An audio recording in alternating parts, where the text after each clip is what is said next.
So thank you so much for being here, Terry.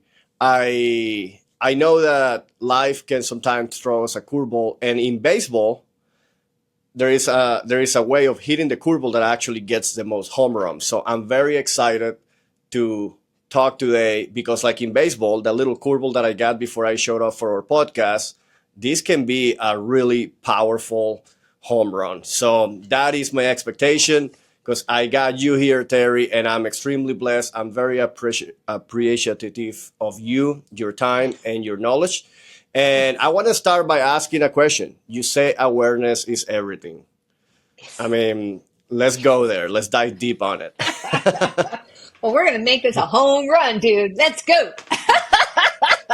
Let's I do am so it. ready. I am so ready. So, awareness, people can label it presence, being present for their thoughts, their surroundings, being aware of what people are saying.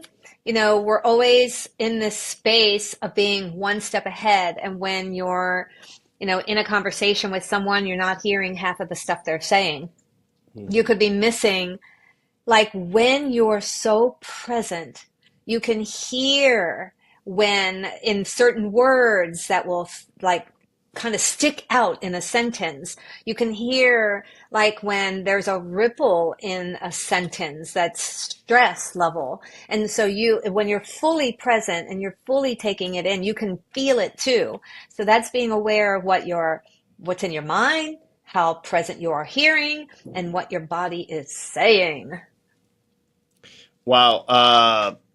That just reflects on my life. My personal assistant he fainted yesterday and he's fine. He's back to work today. But through that conversation, it came to the realization of like, dude, like I do think that you are addict to cortisol, like you're into like chronic cortisol, and it has nothing to do with the work you do, with your family dynamics. Like you're in the best position you have ever been. Mm-hmm. But you just mentioned the word body. And Mm-hmm. when we're talking about being aware and the body, I would like to expand there because when we're trying to reveal and peel the onion of Mm-hmm. becoming aware, we often need to understand the relation between the body, the mind, the soul. I mean, I don't want to put words on you. I want you to go into it because I think that is the powerful part that we Mm-hmm. can start developing this idea of awareness. Yes.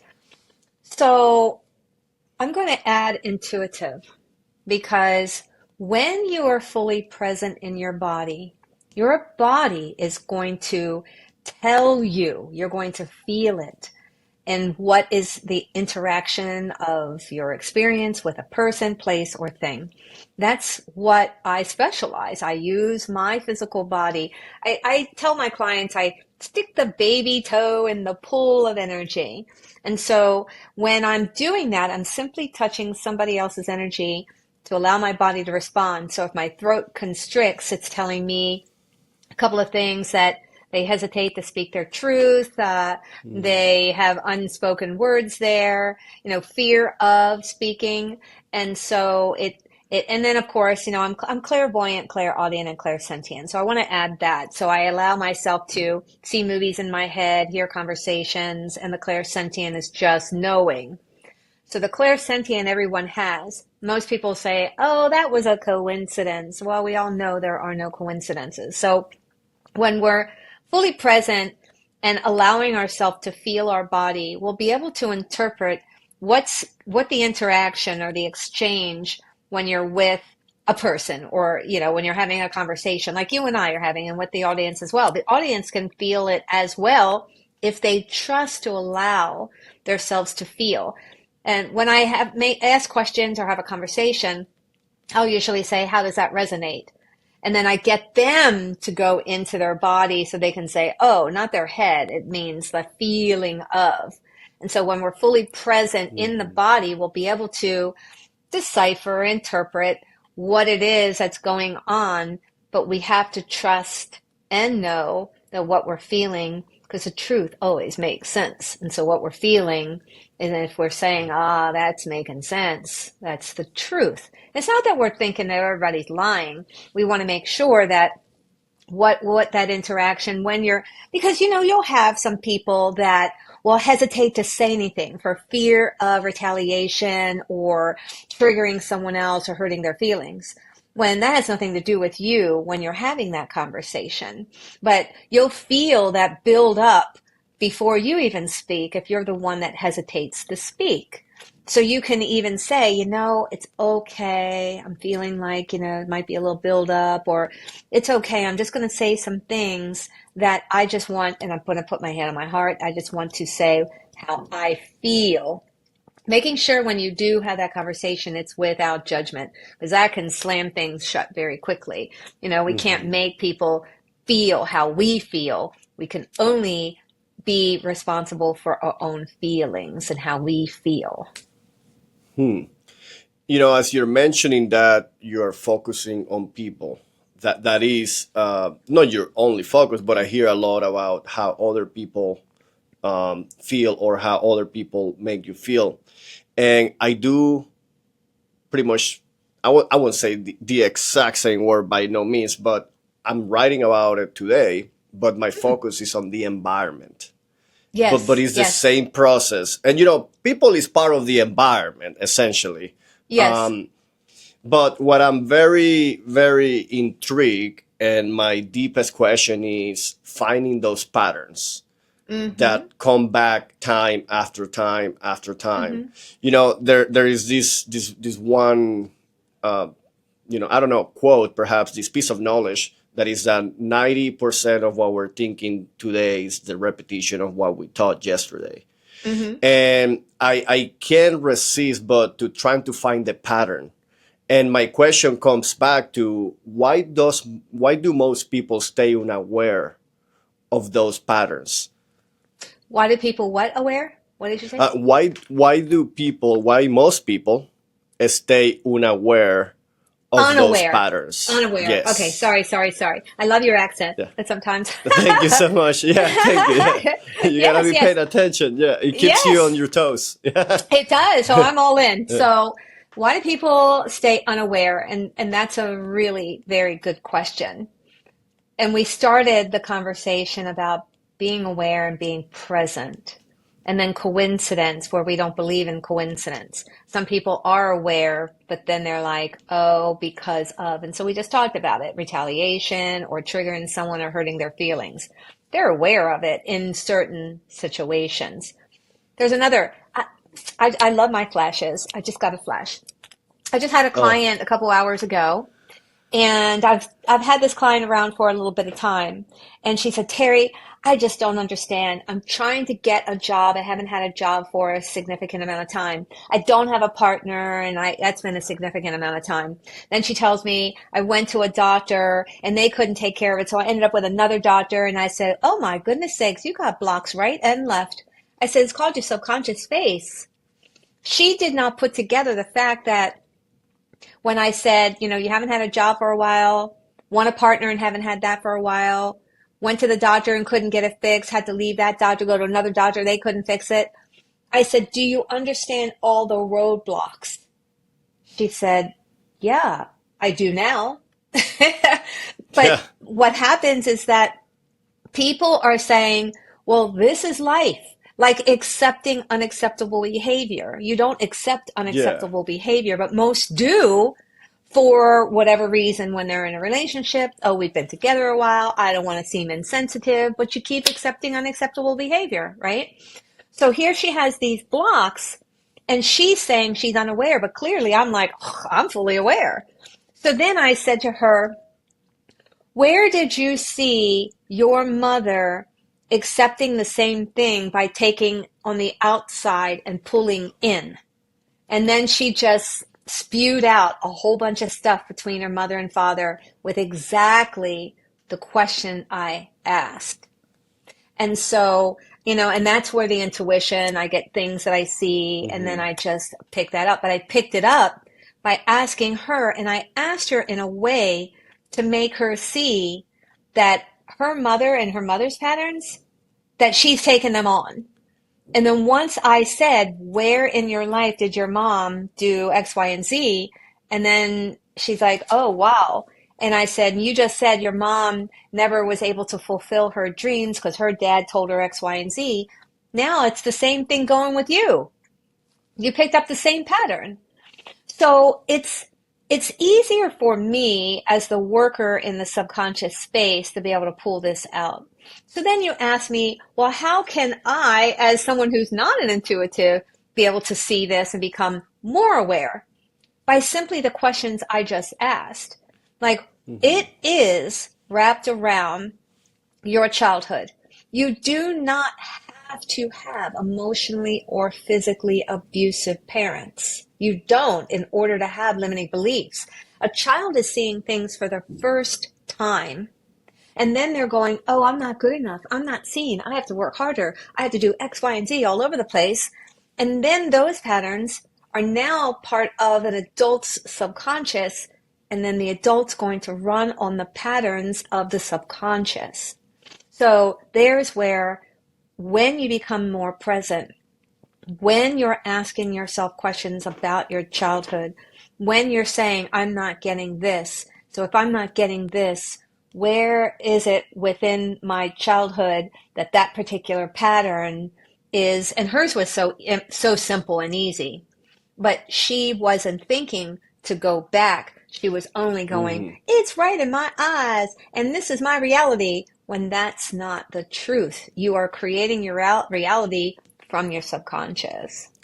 So I had like 5 different questions, and as you continue diving into now, I just want to share what happened to me on the 4th of July. Please. Because essentially is a realization that I was being triggered by not really a traumatic event, but by a habit, by a something that I tend to do. But the interesting thing is that it's something that I tend to do 20 years ago. So sometimes it's hard for us to even go back so far and remember exactly unless we're asking the right, precise questions. And again, like focusing in people or focusing on environments. It's like people is part of your environment. As you were growing, social dynamics are part of the environment. And what I experienced this 4th of July was that exact same transformation process. Personally, by me asking the question, it's like, why am I drinking so much? What happened here? Like, I just turned around and all of a sudden I'm 6 beers into. What happened?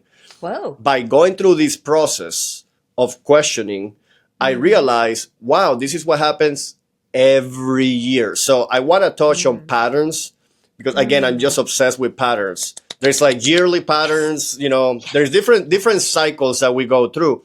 And what is the importance of recognizing that this is not a random event, but it's something that repeats, that comes back, whether it's year after year, whether it's week after week, whether it's day after day. What is the importance of patterns? And not specifically, well, in this case, what I'm going to talk about, it's not specifically based on day, week, month, year, season. I'll give you the perfect example. So I have this client, and he's going through a divorce, and his divorce, I say, run. When he's telling me these things, I'm like, run. Don't go back. Don't talk. She's EVIL. Don't go back. I'm telling you, please trust me. So 2 days later, he texts. He goes, what I've experienced in the last 10 hours, and you were right, because he went back. And I said, okay. So the response he was telling me is, but it's love. And I said, no, it's not. It's patterns. Because when he was telling me, I'm angry, I can't trust because of her, I can't do this. I mean, he listed so many things that he, was not wanting, that she was forcing on him to place him in her lifestyle, right? And then I said, well, you keep going back. That's not love. That's a pattern, because your mom placed you in the position to care for her, to take care of her, to be the substitute husband when her husband left. So now here you are, take care of her, do everything you can. You can't leave her until. I said, that's being a savior, and you were positioned by your mom to do that. That's patterns, right? And so now he's seeing it. I love her so much. I have to, and the reality is when I say, but you're telling me you're in such despair. She's got substance abuse. She has alcoholism.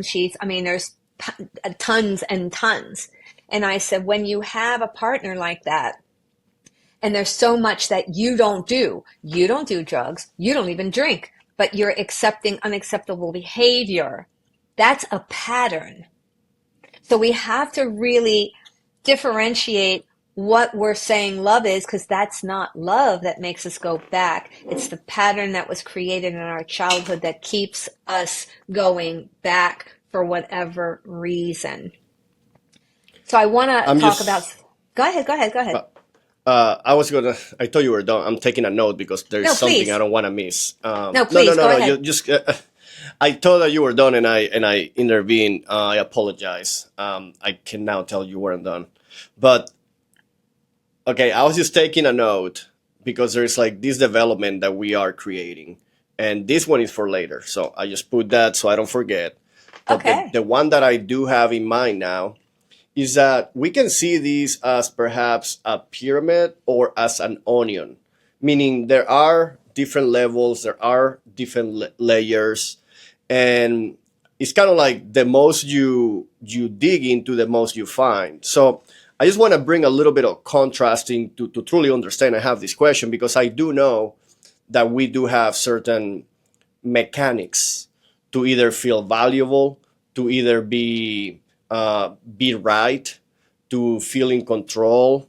We can be the fixer to be able to achieve that, or we can be the rescuer, or we can be, the Overgiver. lover. Like we can take different, the giver, yeah, the giver. We can take different ego, different egos perhaps, or different self images to satisfy that need. But usually, what I come back to is the simplest explanation. And that's what I want to see how they relate from your perspective.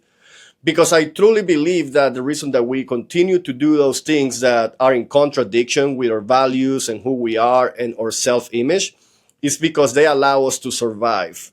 I mean, to the most basic, like the most basic part of the onion, perhaps. And again, I'm putting it out there to hear your perspective, because they're all right. The fixer, the feeling control, like the reason we do all those things. But at the bottom, I feel like is to survive. So sorry. I felt that coming on. Yeah. There you Go go. ahead. So sorry. I felt it. Yeah, at the bottom of it all is something that has helped us survive in the past. Like Yes. when you were a child and you treated your mom this way, that's what kind of kept you fed and kept you out of trouble.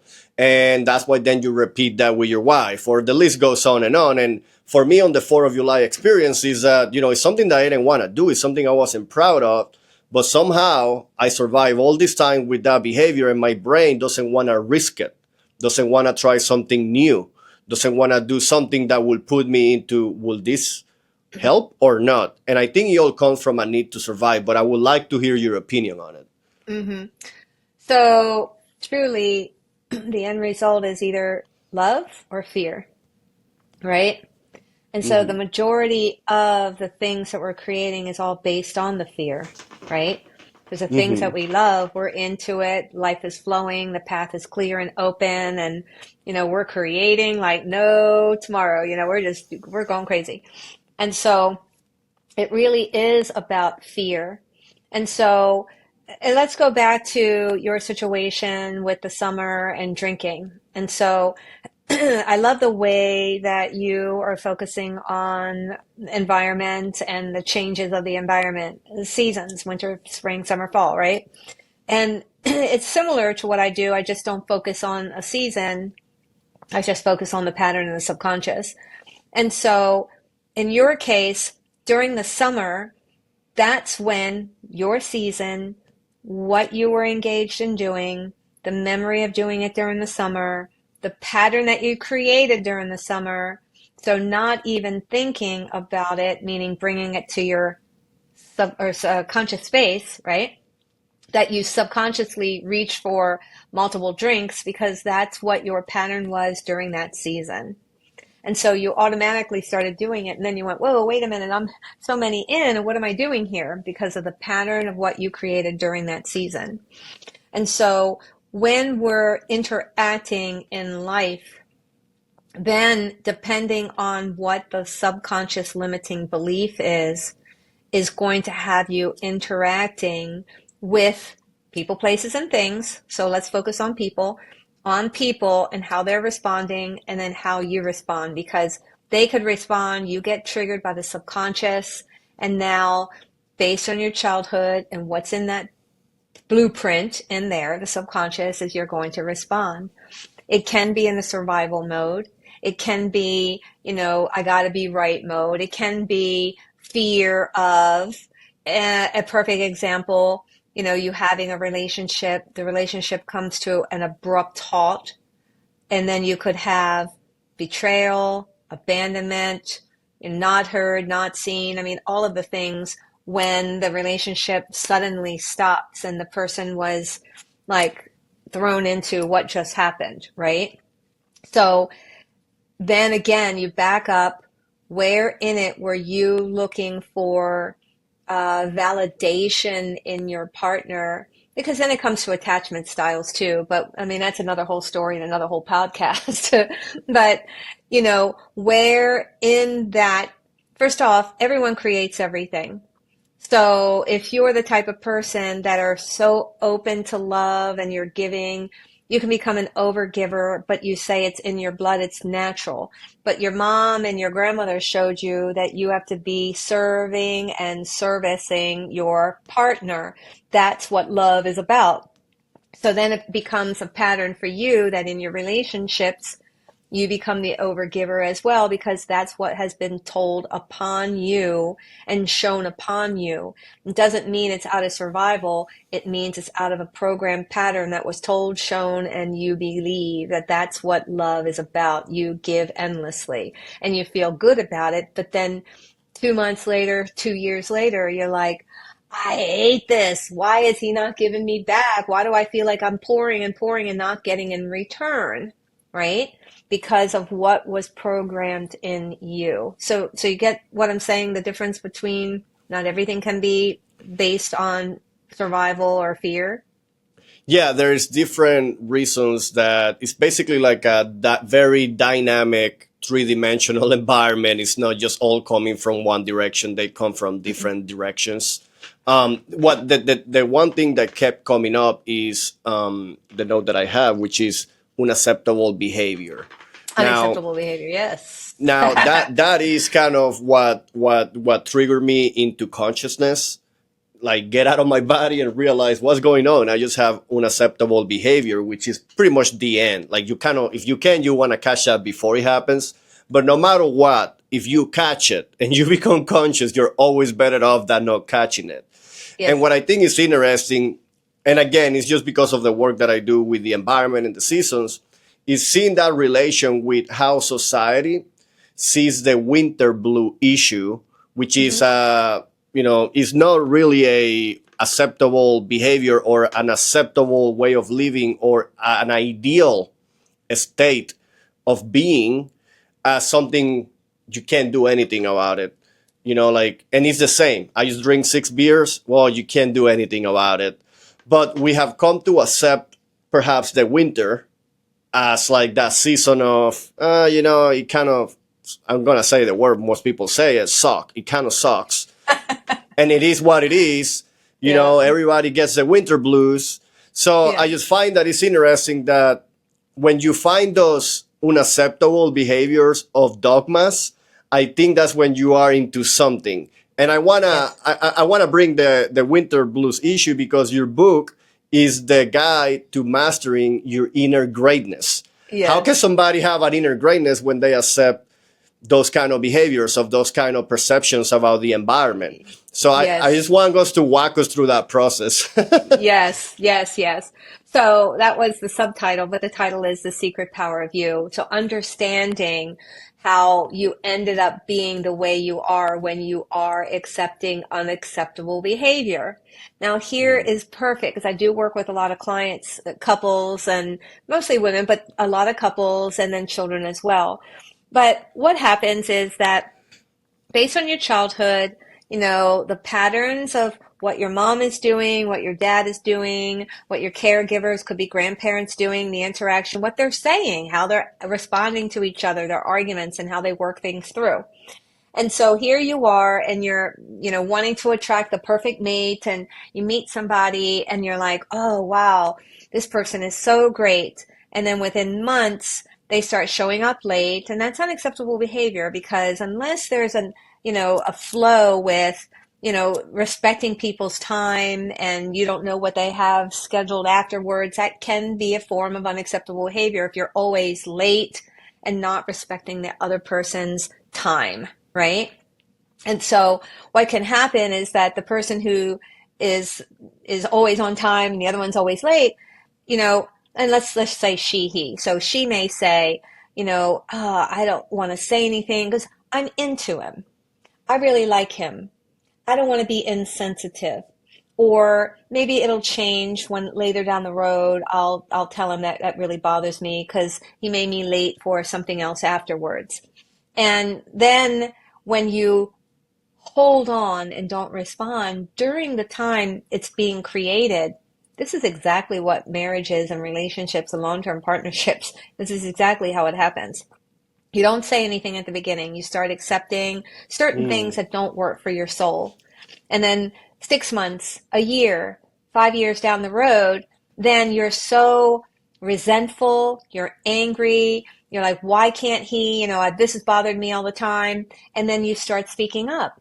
The first thing the other person will say is, what's wrong with you?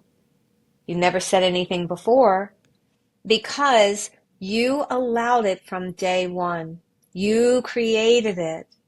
So if it bothers you that much, you have to separate yourself by what you think you're going to lose. Meaning, if I say something, this person may not want to be my partner. Mm-hmm.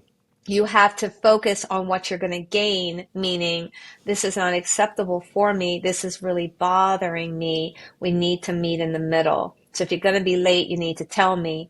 I need to give you my whole schedule for the day, or you just got to stop, and understand that I am, I've scheduled my time around you and around what we're going to do. You see? And so that's where nothing is ever wrong with you. You just set yourself up for failure with not stating it from when it was being created. Wow, I'm so proud of myself. So that is exactly what I did when I just got married. To this day, I practice it a lot. Anytime something bothers me with my wife, and especially at the beginning, like, I don't know where I got it from. I probably read it somewhere. I don't know where it came from, but it was like any little thing that it was just, oh, this makes me feel odd, or I don't like this, or hey, sweetie. And then I explain, this is nothing about, this is just so that as our relationship continues to happen and we are supposed to live a life together 50 years into it, don't you think eventually I will explode, right? Yeah. Yeah. For the Yeah. smallest thing, like if the smallest thing happens over and over and over, it just accumulates. And this is interesting because, okay, I did that with my wife, and I feel that I did that when I realized that I was drinking, right? In that event, 4th of July. And I'm like, Yeah. this is not something that I'm proud of. This is not something that feels right. This is not something that matches who I want to be or who I am. So I am able to bring that up. So, bringing it up with another person is no different than bringing it up to yourself, if that makes any sense, right? Like, to be Yes. able Yes. to acknowledge it from a place of, so I went through this yesterday. I created an 11-step process. And essentially, are we talking about the word resistance? I don't know if you're familiar with that Yes. word and if you use yes. it. Resistance. Is that the feeling that we get, right? When our Yes. significant other does something, or when Yes. you do something, is that resistance, that feeling, and you call it intuition, right? Like that Yeah. something is wrong, something doesn't Yeah. feel right. Let's look Yeah. into that, right? I would Yeah. like to know, like, if there is a step-by-step process that you follow to guide your clients and to basically having a choice, right? Because I think that at the end Yes. of the day, that's what we want to gain. Yes.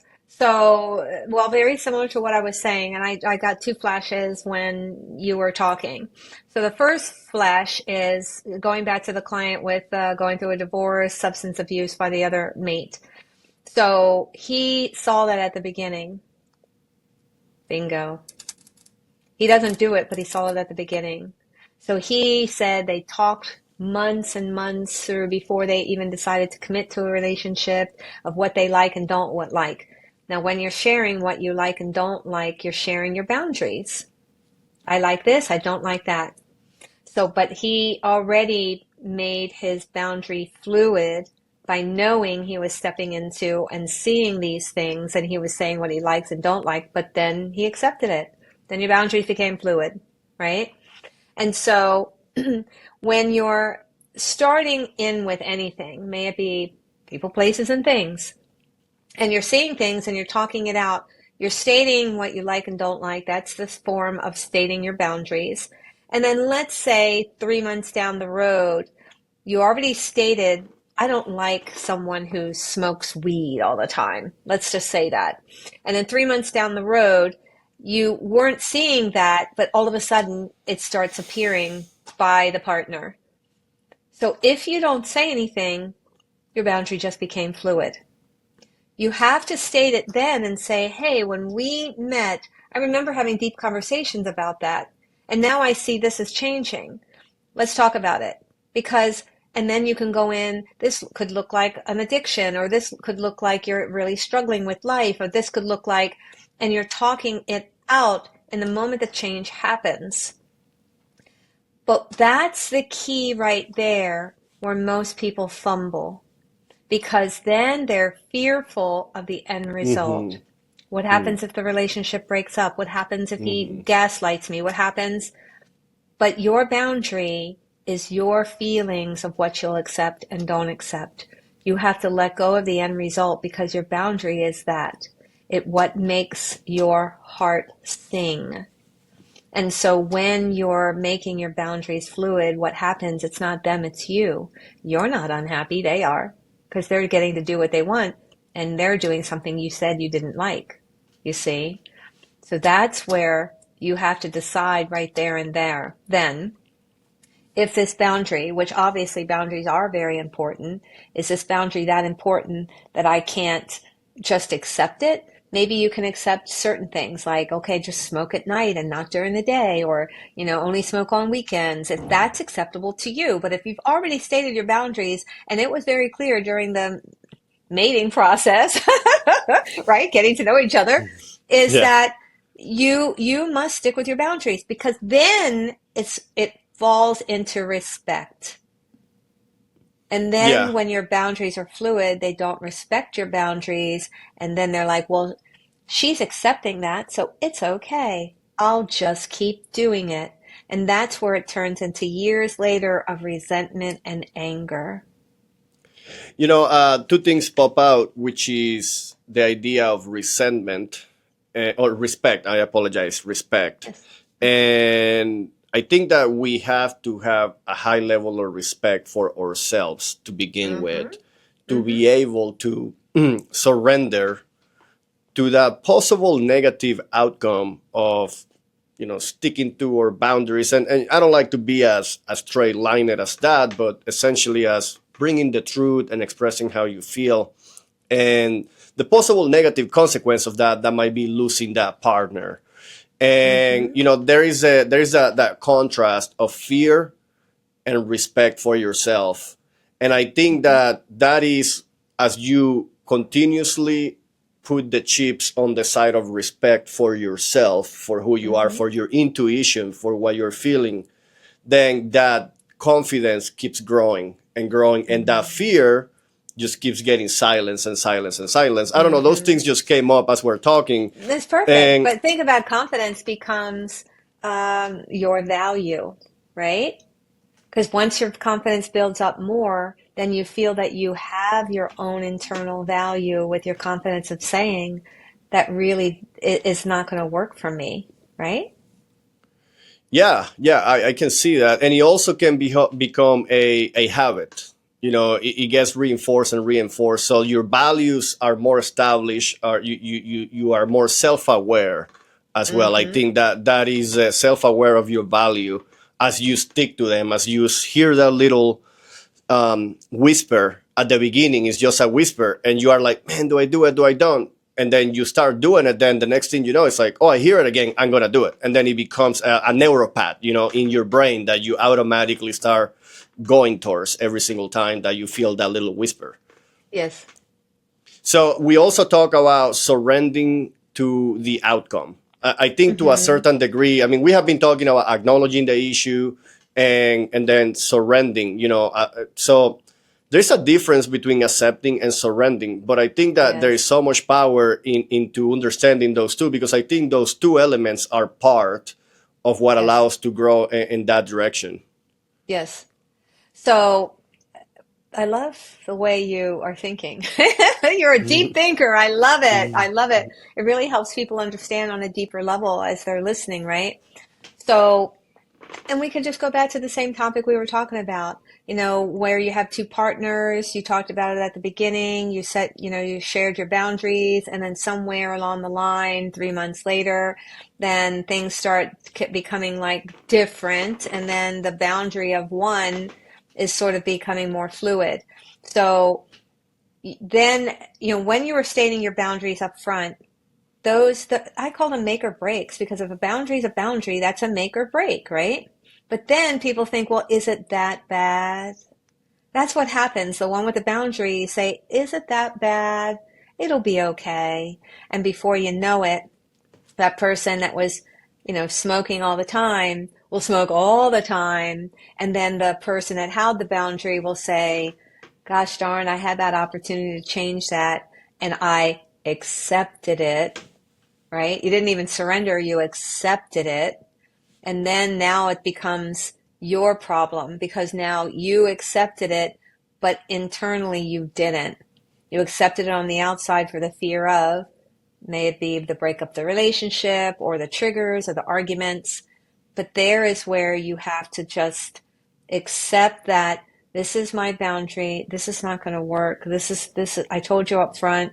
And if you're struggling with life, and then that's where you talk it through. So you are accepting the situation, but not accepting it to the point that you're going to allow it. So in the case where you're like, nope, this isn't going to work, but you know what? I see something else going on here because you didn't do it at the beginning of the first 3 months of a relationship. And usually when people change so drastically, they're struggling. So let's talk about the struggle. So you talk Mhm. about the struggle that will now probably eliminate the pattern that Mhm. arose. Yeah, that's exactly what I was thinking. What pattern triggered this behavior? And I think that we have to be willing to put the energy. So this goes into the moment that I had the 4th of July revelation, and I'm like, wait a minute. So like that was a process of like 2 3 days that has been life changing, because that pattern will come back now every year, and I will know how to handle it. And I will be able to basically, I created a new memory. I created a new path, a new neural pathway in my brain that I can tap into every single year. In this case, it's yearly, but as any other um, parts in life, like they might be weekly, daily, or they might be, again, I don't think there's nothing random, but I think there is a certain pattern, right? Perhaps somebody starts smoking weed because they found a new job. Well, that's a trigger. Now, what I do Mm-hmm. want to acknowledge is that it takes a relatively amount of attention and effort, and being able to be at the disposition of when that happens in, the environment triggers this I wouldn't want to call it an issue, but this Challenge. this challenge, then to be able to put the time and go in that direction, because that usually means about spending an hour by the fire pit talking to that significant other, or thinking by yourself, or going for a walk. And it might not have to be an hour, but it might be 10 minutes here, 10 minutes there. There is a Mm-hmm. process that has to happen, and it requires our attention. So Yes. I think that seeing the positive might be one of the biggest gifts that we can give to anybody hearing this, Yes. because At one point, you mentioned that your soul as the blueprint of your energy. Yeah. And I think that's kind of what we're getting into here. It's like, what Yeah. is the value of tapping into your blueprint so that we Yeah. can value it and actually engage Yeah. with it, engage in that process? Yeah. Beautiful. So that's the subconscious place where the blueprint is. It's the difference between conscious, like you and I and the listeners are here hearing, and the subconscious of being triggered, like you were during the summer event, right? And so you didn't consciously think going to the event that you were going to be 6 beers in. You actually was engaged in the event, the laughter, the fun, the sun, and then, oh, and then the pattern kicked in. And so that subconsciously kicked in. So someone who's reflecting in the moment and realizing something changed, meaning you're like, whoa, I don't normally do this. What's going on? You can reflect in the moment or within 24 hours in a couple of days. You know, if it's longer than that, then you're ignoring and you're not present and reflecting. But for you, you were in that moment present and then reflecting and then going, hey, this is, I got to dive deep. And then I'm sure the next couple of days you started really analyzing your patterns, how it felt, what you did, and going, I need to be more present that trigger doesn't, meaning the environment and what was, put together in that event that triggered the pattern up. Now, a pattern can be triggered by an argument, by somebody even moving their hands, because they could have a mom who was very animated in an argument. So that you could be at work and somebody's moving their hands and be really triggered because Mm-hmm. that pattern, that memory, but they're not remembering mom moved your hands like that, but it was that feeling of these hands moving, don't work, I gotta run. Mm-hmm. So it's really anything for that matter that can be a trigger for you. It was the entire event with the season, with the fun, the sun, the people, and everything that triggered that pattern open. Where for that one person, it was a trigger of the end, the abrupt end of the relationship, and then the abandonment, discard, and that where she's like, oh my God, this is my dad. My dad did this. And so she didn't see it coming until that abrupt end of the relationship. So it can be anything that dramatic, or for you, I could consider that a light trigger, meaning that you were involved in the fun, the excitement, and everything about it. And before you know it, like, oh, this isn't who I am. I never really wanted this. And then seeing it either beginning, middle, or end, and then Mm-hmm. reflecting and then saying, I don't want this to happen again. Where others may just discard it and say, that wasn't so bad. I don't do it often. And then they accept their pattern. Do you see? Even though the partner may not have accepted, you don't drink like that. You don't get so drunk like that. I had to drive. I didn't expect it. So, it Yeah. just really depends on who you're with and all of that. So there is two scenarios about this that I want to bring up because there is power in them, and I don't want to forget either or. But since we're talking about that 4th of July event, I'm going to leave that for later. I Sure. want to touch into something that I have become aware and has opened the doors to see into others examples, as you're mentioning. Somebody being animated. I have had conversations with very aware people that say the way that I am so animated remind them of their dad. It Mm. triggers their fight or flight system, Mm-hmm. and they just feel it, and they know, and they tell me like, I know that you. It's just that you're so passionate, and I know Yeah. that, and but just so you know, this is what happened in me, and then it's like we can work it together, and I can it can be that little bit of an experiment that we can use other people to Yes. grow through those Yes. early Work childhood through. experiences. Yeah. Yes. So Yes. I often see that with women. I must be very average. I'm like 6 foot tall. I Oh. have the beard. A lot of men have beard now. And when I can tell that they are not looking into my eyes and they are avoiding me, and I can start seeing some traits, I realize, because at the beginning I always used to think like, what's wrong with this girl? Like what, and what's wrong with her? Like, and I would kind of get pissed because she's not acknowledging me and saying hi, or like she's treating me in a different way that most other people get treated, and it's like, it can be seen as unpleasant or not within the lines of being appropriate. But then I Yes. realize there is so much trauma out there that most Mm-hmm. likely I'm triggering a memory because I'm Yep. a man and I got a beer and I'm Yep. 6 foot, and the way Yep. that I am built and my presence, perhaps I can Yep. be a little intimidating, maybe because I look at people in their eyes and I speak Yeah. the way I speak. And then I start realizing, wow, like it's not me at all. I have Yes. nothing to do here. It's all the Mhm. people's traumas that get reflected on me. Yes. Yes. Yes. So while you were talking, I had a flash that, and this one's a really good one with people hugging. So I'm a hugger. I stopped handshaking a long time ago, but I always say when someone approaches me as they're moving toward me to shake my hand, I don't put my hand up. I say in their eyes, I'm a hugger. Is that okay? So I'm telling them what I do, and I'm also opening the question to allow them to receive me. One time out of 20 years, someone said no. No. I'm like, whoa, okay. But most people will say either I'm a hugger or sure, that's okay, meaning they may not be a hugger, but they're wanting to receive me. And so when I find people that hesitate to hug or withdraw, in order to get through the pattern, because we want to talk about patterns, in order to get through the pattern, I tell them start hugging people yourself before people come to you. Because what's happening, it's the fear of, or they haven't received it. So it's either or, right? They haven't received all the hugs that they need through their, childhood, depending if it was a single mother or an emotionally disconnected parental guidance system, right? Because there is quite a few of that. And so, but they want it.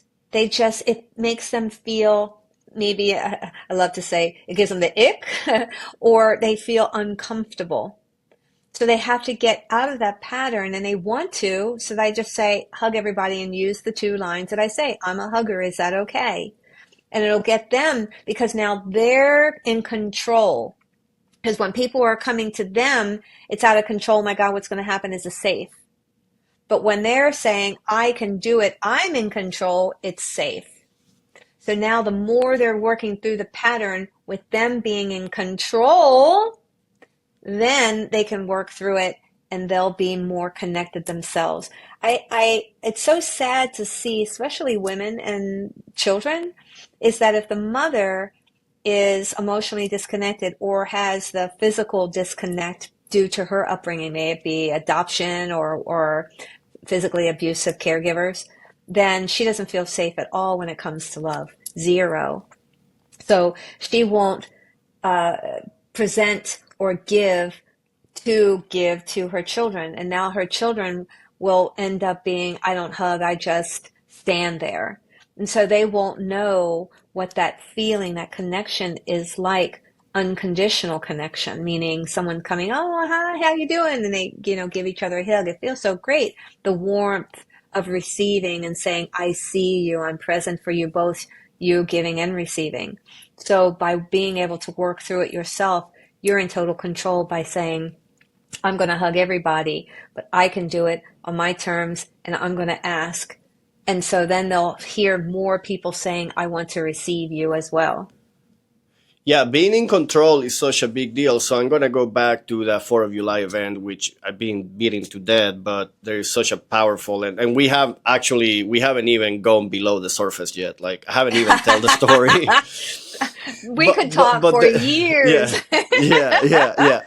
So But much. this is an interesting thing is that I was resisting. I was feeling the resistance days Mm-hmm. before the event. I was feeling the resistance weeks Mm. before the event because I knew it was leading into. And when the subject came up here and there, I'm like, really quick to shut it down and to like, avoid it. Not avoid it. I usually overpower through it a little bit.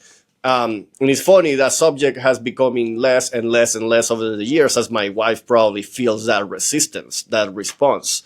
Yeah. And we didn't talk much about it this year because she kind of feels it, but she had plans and I felt that resistance coming. So this is what I want to tap into, which is the intuition, which is the soul, is the blueprint. I felt that resistance. Now, I wasn't fully aware yet, but I felt the resistance. And even though I know the mechanics of transformation, and I'm actually looking always for where's that resistance so I can transform again, so I can rewire my brain. It's super fun and it's growth. At that point, I wasn't. I felt the resistance. I went through that pain.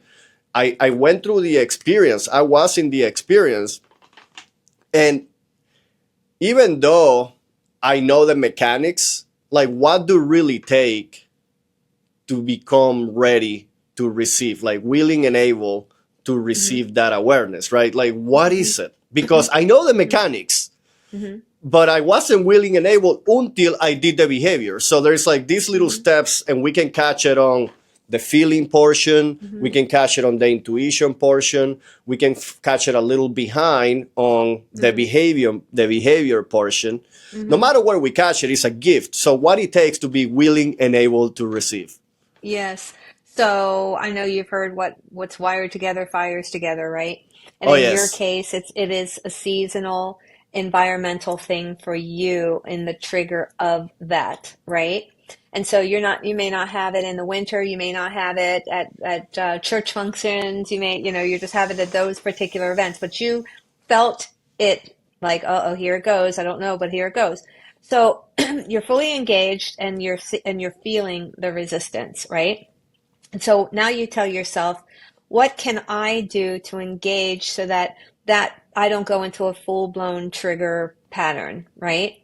And so there's some little things that could have been suggested. At all times, hold a water bottle in your hand no matter what. That way you have something in your hand and it's water. And then that way you can say, I want to beat this and sever that wiring together. I don't want it to fire Mm-hmm. anymore. I want to sever it once and for all. So I'm going to create in advance a new pattern. And in this pattern, I'm going to be the one who has to physically get the drink. And I'm going to say, and I'm going to put them here so I can keep track that I had three, that's it. Or I hold a water bottle in my hand the whole time, or I do X, Y, and Z, right? So you can prepare knowing that you're engaged in knowing that this is going to happen. I can feel it. I don't want this to happen. But, oh, here we go. It just happened again. But changing it and being prepared for the change and doing things differently so that you don't go into that full blown trigger mode. Well, I want to recognize that being feeling the resistance is different than being aware that we are feeling the resistance. I'm going Yes. to tell the quick story very quickly because everybody's probably wondering what happened. 4th of Yes. July, family cabin, 15 campers, 4 houses, 150 people, all in the lake, swimsuits, having fun, just very friendly family environment. And I resisted every year for some reason. I used to think it was because of the heat and how I felt after. I felt tired, so on, so on. I never knew why. And this year, I go to the cabin to drop the camper because supposedly I'm not going to go there. I'm going to drop the camper, set it up for my family so they can have a good time. And I was going to go to work, go to my baseball game. I find myself drinking 6 beers into it. Then again, the difference between feeling the resistance, I have been feeling the resistance days before, but the moment that I became aware of why I felt the resistance was the moment that I started drinking and that I'm 6 beers into, and I realized, wow, this might be why I don't like to come here. Yes. Again, what allows you to be willing and able to receive? Why didn't I felt that before, but I felt that in that Yes. moment? I think it's just matter of the spirit, the soul. I think it's a divine intervention. I think it's grace from God that give us to become aware. And that I changed the pattern. I went into that behavior that you said. Once I became aware of the resistance, I Yeah. went into acknowledgement. I went into acceptance without really judging it. It's like, okay, well, this is kind of is what it is. Let me see the pattern here. look for the pattern, recognize there is a pattern, then surrender. Okay, well, it is what it is. I can't do anything, but this is the thing that I can do. I can have a choice. And the choice involves to prepare what you just mentioned, like looking at the environment and looking at the triggers. And what I Yeah. did is like, I made a plan. I think this goes back to Love it. feeling in control, like feeling Mm-hmm. in control. I think that, Yeah. as you mentioned, that is so much more important than, because it removes the fear. Like once you know what you're going to be facing and you are Yeah. prepared, you Yeah. feel in control. And, it's kind of not one of those, like, I like to be more fluid and kind of learn from that perspective, but we have to recognize that there's an in tune nature that we need to feel in control. So I got my electrolytes drinks. I got, I'm Good. going to spend time in the camper. This is my plan. This is what I'm going to be doing. And at Yeah. the end of the day, I created that new narrow path to go back into. Yeah. But what it comes back to is, where is that gift coming from? Like, I do want to hear from Yes. you. Yes. I know Yes. the process, but where it Yes. comes from, like you Yes. have it in you and you want to say it. Yes. Yes. So you have to be ready, willing, and able. So you said the key thing here is you noticed the resistance more than once. You didn't know what it was, but you noticed the resistance. That's the number one thing, because most of the time people will notice, unless you're so clueless that you don't really care. You're not even close to being ready. You're just going, oh, here we go again. Oh, here we go again.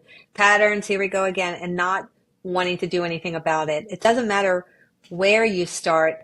The number one thing is you're aware of the start. Aware of the start. That is your awareness of saying, I see this resistance. I don't know what it is. You went year after year until you were now ready, willing, and able to say, I got to make myself see this. I want to see this. And it can be your conscious, subconscious, equal, not just consciously saying, I want to see it. It's both. And in this case, you were like, wow, dawned on me, because now it became from the back burner to the front burner. So you were feeling it, and again, the pattern, oh yeah, it's just summer. Oh yeah, it's just friends. Oh yeah, I'm hungover. Oh yeah, whatever you're saying to yourself. Until you finally were realizing, I don't want to have the resistance. I want to move into it. I want to have fun. I just want to go and not think about this. So there's something here. And it took to this moment for you to be ready, willing, and able to do something about it. It's almost like the light switch goes on. People will say, I have a feeling that my partner is doing something that doesn't feel right. Something doesn't feel right. But they keep sitting back and saying something doesn't feel right. It could take them days, weeks, months, or years until they finally said, I'm going to actively engage. And then they become more present. Then they start watching. Then they start analyzing. Then they start looking at phones. And then they Mm, start, mm. until then, it's the ready, willing, and able. And then they bring it from the back burner to the front burner. That's exactly what you did. So don't So I worry think about how that long it took you. It was like, now it happened. Now I want it. I am ready. from the moment that I became aware of the resistance, I needed to experience and be present in the pattern to be able to see what came out of it. Like, what is that thing that nags me? And that can just be in that example, in that moment. And I'm actually making that up because I don't know, but it's a good hypothesis. So when I go back through this process, I can see that is Mm-hmm. that perhaps I became aware before I even realized, and I had to experience so I can look for the clues so I could see what was the big issue. Yes. Yes. And then once I found the issue, then I could put the clues together into what triggered that issue. What was the Yes. pattern or the environment or the people or what was it? But Yes. I had to engage in that. And so, some of the things that we can engage at are, even though we can perceive them Yeah. as negative, if they are low impact, I think it's completely worth to go there. Sometimes it's not worth engaging in an environment that you are not ready to sustain. That's right. But I think that there is wisdom into knowing when we can engage in something from the purpose of discovering what is behind it, right? To uncover, to peel that onion. Yes. And this brings me back to, to something. So I'm kind of getting ready here to link it all from where we started to land the plane, but it's gonna take a development here. Land a plane. Yep. Yeah. But because like we started with the body, and I want to go back to that. But first, I want to recognize that something happened this Sunday. I started to entertain the idea to just go and check a new church, and I started, doing a little bit of research about different perspectives and different type of messages. And I'm getting ready on Sunday. My family is going to go to a normal church, and I felt this contraction in my back, like my muscles just completely tense, like they just literally like spasms. And I'm like, I could have done something that could have created that. Like I can see that. Actually, I just tear my hamstring on Wednesday, so maybe something related to that. I can see that. But then I know that taking this a little farther into the connection between our bodies resisting change, whether it's for good, for that. Also looking into intuition and how our body can also signal, or our body can also create body pains to stick to the known, to stick to the known. Doesn't matter that whatever is unknown is good or bad. Like, I don't think that that's the case. Maybe it's intuition knowing that's a bad decision or whatever. I just think that is because it's different, it's new. It can be scary. And literally, I had a spasmus on my back that happened 20 minutes before I had to leave the house. And I'm like, I really can't still see the whole pattern, but I know that you have something to say about that, and I want to hear it. I have no idea what happened. I do have something to say. So the body will respond to emotions consciously or subconsciously. Back represents past. And then if it was close to your spine, spine represents balance and alignment. So let's think about it. If somebody had the same type of trigger of thinking about going to church, a different church, a normal church, quote unquote, what you said, that they could have had a feeling in the front, in their pancreas, where, fear lies or whatever, right? But it was specifically in your back. And so in the Middle back. in the middle of the back, was it more shoulder blade-ish? No, bottom. It was Further right down. on the middle, like 3 spines. I don't know how to say that. Yeah. Below the shoulder blades. Okay, so all right, so that's clearly balance and alignment, but back, okay? And so my question was, Dad. So was Dad encouraging you? Was church or religion a part of your upbringing? Yeah, I was very against it because of my Catholic, traditional Venezuelan upbringing. I was baptized. I went through all the processes, but every time that I would go to church, which was every once in a while, I was just trying to ignore the sermon because I was just like, I couldn't really see. And it was, I don't know, it wasn't really a good relationship until I was born again when I was a teenager. But at the beginning, it wasn't good. Yes. So let's go back to Dad again. So let's go back to Dad and as a child. So what was your interaction with Dad, church, and you as a child?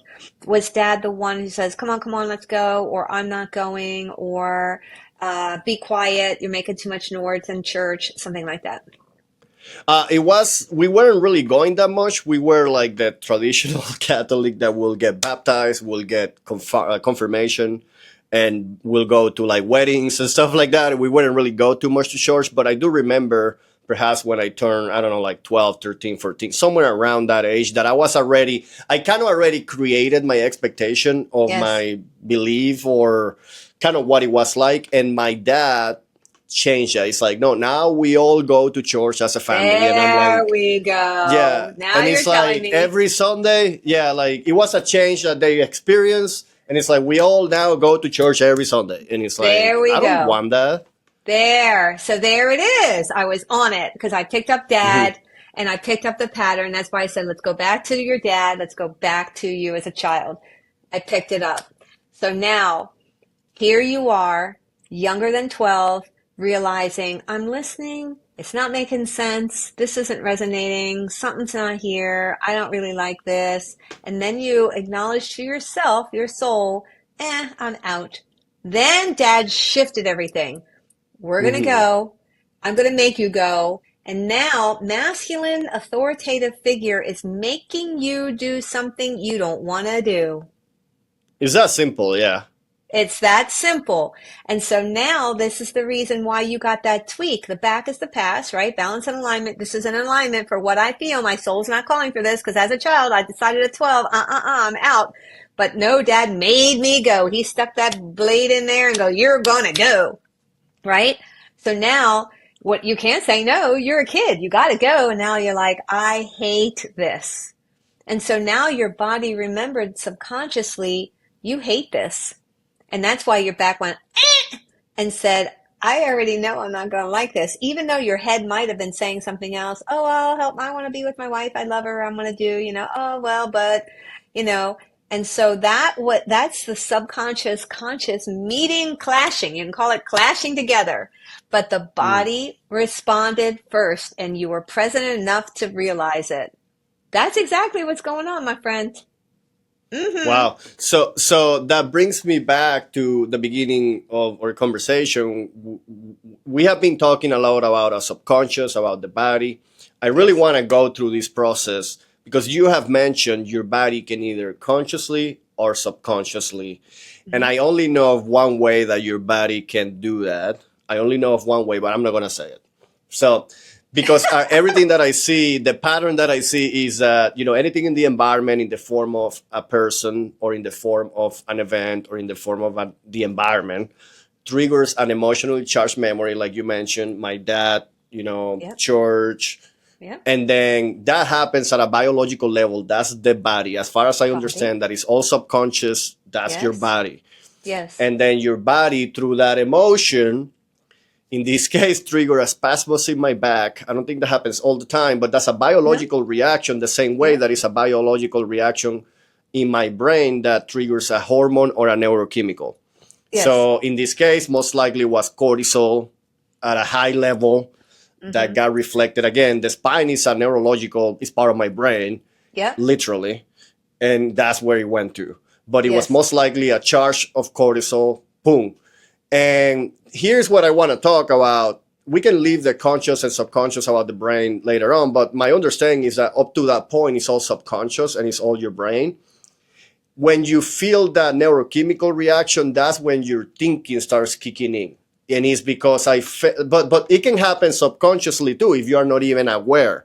Yes. And that's most likely what 90% of the thoughts from the day before happen and come from, which I have evidence that it's even more than 90 because the fact that it's a new 10% of thoughts doesn't mean they're new. They just mean that they didn't happen yesterday. They Yes. might have Yes. happened 6 months ago. They might have happened when I was a child and my dad. I didn't Yes. thought about that yesterday, but I thought about it 20, 40, no, not 40, 30 years ago. Yes. So the point being is the alignment of the body when it kind of connects and we have the choice to jump from our body behaving and reacting at an unconscious level, being a victim of the environment, because that's what we are at that point. We're just a victim. Whatever the Yes. body triggers, being able to separate that.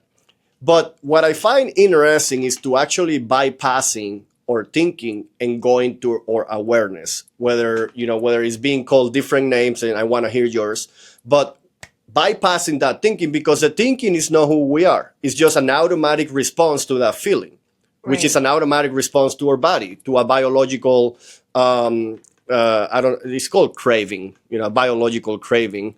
Yeah. Um, so it's like that alignment. And the reason I want to bring that up because that also makes the conscious and subconscious. And I only know of one way to bypass that, like how your body can be conscious. I only know of one way. But I just want to explore on that because I think we started our conversation with our body, but I think we want to really finish at a higher note than our body. Yeah. So I'm not quite, your story went around the circles. So if I'm not mistaken, you're asking me how can we bypass the subconscious and go right to the conscious and understanding how the trigger is that what you're asking me? Yeah, yeah. That is one of the questions. The thing is that I asked two questions in one. Like, I want to know the process from going from our body to the highest level that we have of awareness. Like, I want to know that process. And I just started by kind of Yeah. explaining how I understand that, or that process going to the body, but then how we get out of it is what I want to Yeah. know. And then the other question of how we can be conscious from a body perspective. Okay. I love that. All That's right, all right. super deep. Yeah, yeah, I know. Because, like, I mean, I'm just taking the opportunity that I have you in front of me, Yes, I because, love like, that. I love that. it's really just me being honest and vulnerable about what I'm the most intrigued about, Yeah. and the kind of work that I want to contribute to society is like by actually doing that. Yeah. You know, I'm only going to do out of the 20 years experience as an intuitive, right? And we talked about presence and we talked about triggers and we talked about, accepting and not accepting and resistance and all of that. And it led, excuse me, right to where we are with this question. But you can't avoid all those other things. You have to be present in order to know your body's being triggered, so being in the biological feeling of it, right? Then we want to get to the highest state of consciousness. Well, for me, it's through meditation. Bingo. Yeah. Okay. Bingo. Yeah. And a lot of people, a lot, oh, meditation doesn't work for me. Delete, delete, delete. Or I don't have time for that. And so the number one thing I always say is, well, you brush your teeth before you leave the house. You have to go to the bathroom before you leave the house. Usually people go to the bathroom as soon as we wake up. So you can't avoid that step in order to continue living in this biological body. So you're wanting, and this is your, as in the listeners and everyone here that's going to find this podcast, is that you must get out of the resistance. We talked about resistance, and resistance is part of the brain. All the thoughts about lunch and dinner and the goals and the next step and tomorrow and what my birthday is and all of that, right? But that's constantly running in your head. Something is constantly running. And in order to get to the direct connection of the highest self, of getting your answers, avoiding the resistance, is truly through meditation. Is getting through all of the clouds. Let's talk about the thoughts being clouds. You want the direct connection is to being able to get your answers directly through meditation. Then you get the people, well, I heard it in meditation, but, and then the doubts and the resistance again, right? And not being able to trust that because what ifs, right? And then they get back to the normal 3D world where we are right here listening and going, oh, but this is the past of what I thought and what I had. No, you went to your direct connection. I'm going to talk about this in a second I meditated yesterday before I had a client. And this client's been with me for over a year. And normally people aren't with me that long, but she had so many. I looked at her body as like a tumbleweed, and each one of those sticks had a part to do with something that was put upon her through dad, mom, grandparents, whatever. And we were breaking each stick, and the tumbleweed still didn't fall apart, right? So I went into meditation, and it was a heart meditation. And when I got out of it, I was like in total bliss. I'm like, oh my God, I'm Mhm. so in love with the world. But I Mhm. knew instantaneously when I came out of that 30-minute love meditation that it was going to be self-love for her. So now let's talk about this. As soon as she picked up, she goes, everything is fine. She's going through a divorce, went through the mediation. She said, everything is great. We're doing really well. And I said, we're going to talk about self-love. And she blinked at me. And then I started saying certain things about, her actions and her thoughts and all of that. And all of a sudden, all the tears, all of them started just pouring down. And she said, I have been doubting myself. I have been doubting if I'm a good mom. And she is the best mom. The best.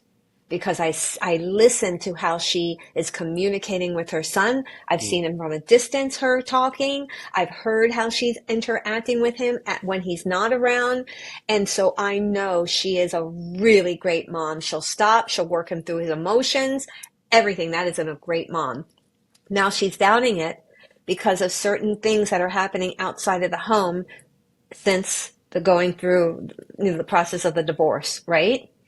And so here I am going through a love meditation, getting the answers for myself, feeling full of bliss and expanded, and knowing exactly, again, getting the answers directly of what I'm going to work through. And she didn't even see it come in, and neither did I until I started trusting what I picked up from source energy. I just call it source God energy.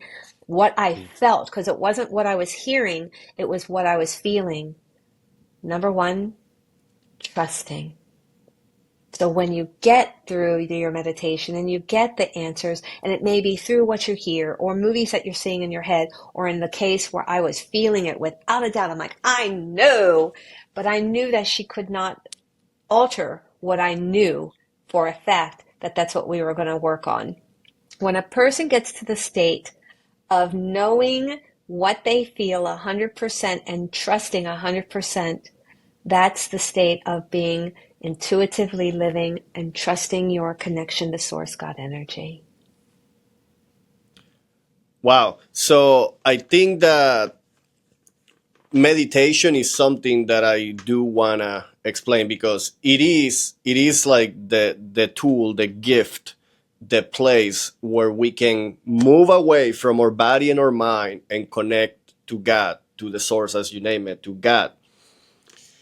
And I think that everybody hearing this deserves an explanation of what is meditation, because meditation has been used in so many different ways. And I often find that part of the blockage of, it doesn't work for me. Well, you know how many type of meditations there are? Well, I don't have the time. Do you know that you can do it in 30 seconds? The fat shower. Yeah. So what I think that will be a very practical way is that you have just given us the gift of wisdom. That's what you just gave us. Yeah. But at the same time, we have to just make it just slightly more practical so Yes. that people can actually overcome that Yes. limiting belief, Yes. which is that what is meditation? Let me just add to it that I am a Christian, I'm a believer, I'm obviously very open to everything out there, and I see God in everything. So this is the thing, and this is what I want to remove any limiting belief, is that I pray, I read my Bible, I meditate, I do breathing, I do all sorts of things. Like Nice. there is not really one or the other. And you can actually see meditation within prayer. You can see meditation Yes. within breathing. You can see meditation Yes. within reading. Yes. That's what I wanna.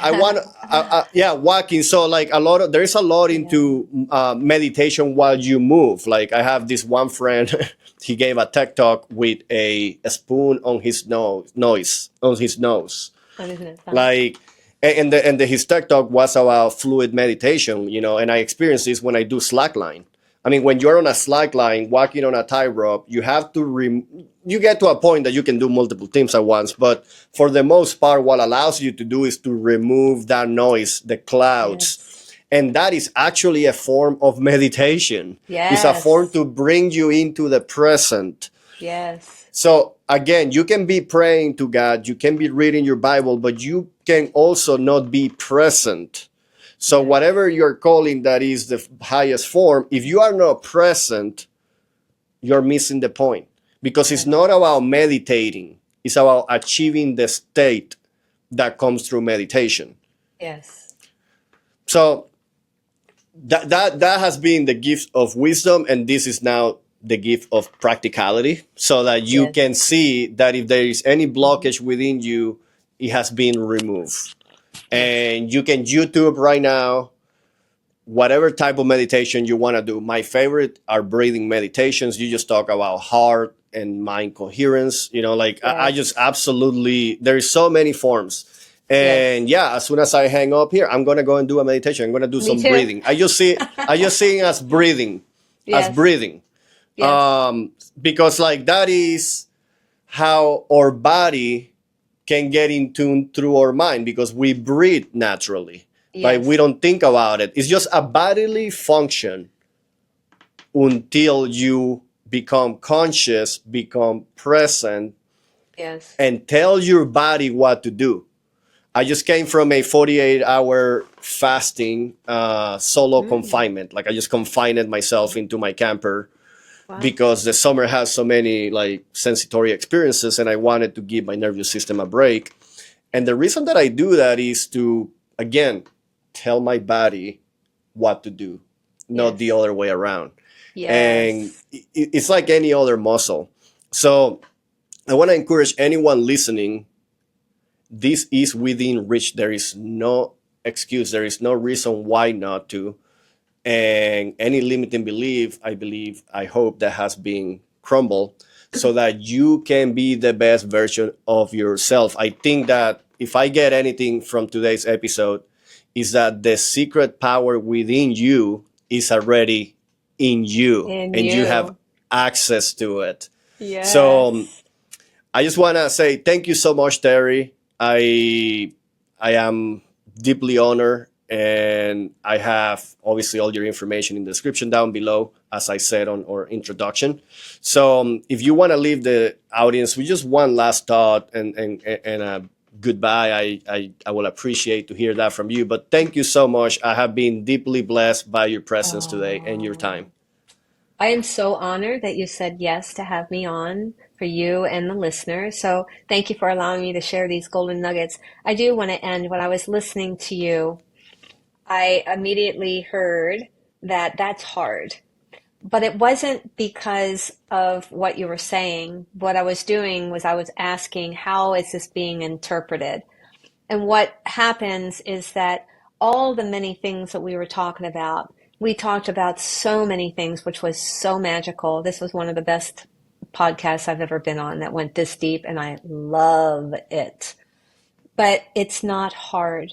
We're talking, I have 20 plus years experience. So when I'm spewing all this out, it could seem overwhelming to think I have to be present. I have to do this. I have to meditate. It becomes a lifestyle. And that's what you and I have made this, our lifestyle. So it's not hard. It's really actually easy because both of us are living intuitively. And the more people listen to your podcast and get the ideas and the golden nuggets for all of your guests, they'll realize that they can pick and choose. That's how you live intuitively. Pick and choose what works for your highest self, what works and resonates within your body, mind, and spirit. So pick and choose. If everything that we're sharing works for you, well, thank you so much. And if parts of it do, well, thank you so much for that as well. And step into it. But if you're not doing anything and you're just sitting and listening and going, well, that sounds good, but there's no buts about it. You can say, well, however, I have an opportunity to see things differently, to respond differently, to act differently, Mhm. to take a golden nugget and try something differently that could alter my life completely. So what we're doing is we're sharing opportunities to shift and change within you, but you have to choose to be ready, willing, and able. So thank you so That much. that I think that just closes the episode so brilliantly because that's what I created an hour and a half content yesterday, which is that we can give you all the steps. You can Google them. You don't need to watch any episode. You just go and Google it, you chat GPT it, and you get all the steps.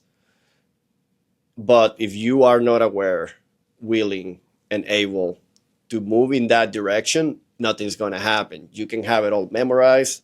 That is like one of the tattoos that I want to make, the only one, because there is a list of things to do, but nothing really reflects until you become aware.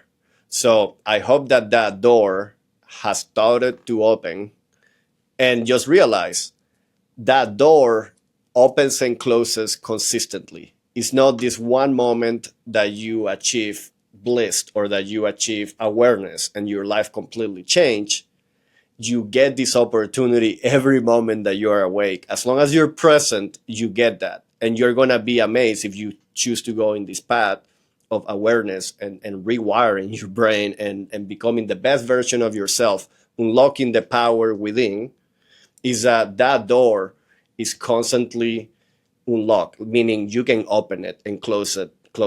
So that is a muscle that will develop in you. And I am extremely thankful that you have been watching this far. So thank you so much, Terrie. Thank you to the audience for listening. I hope that this has been a transformative episode. And as always, keep it seasonal.